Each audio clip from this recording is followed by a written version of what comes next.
Kejaksaan Negeri Palembang Selasa 2 September 2025 menerima uang pengganti sebesar 1,7 miliar rupiah dari dua terpidana korupsi.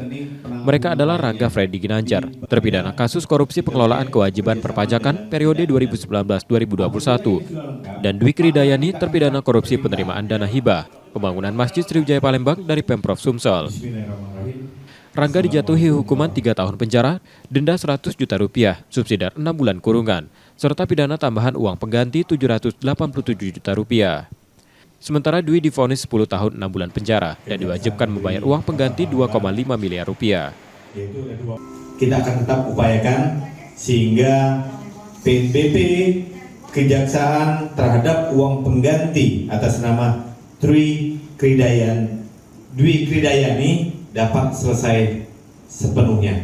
Ini upaya tetap yang kita harus lakukan sebagai kewajiban daripada terpidana untuk membayar uang pengganti.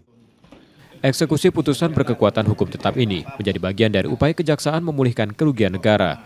Dana yang diterima kemudian disetorkan ke kas negara melalui salah satu bank milik pemerintah. Yudi Kiswanto, Kompas TV, Palembang, Sumatera Selatan.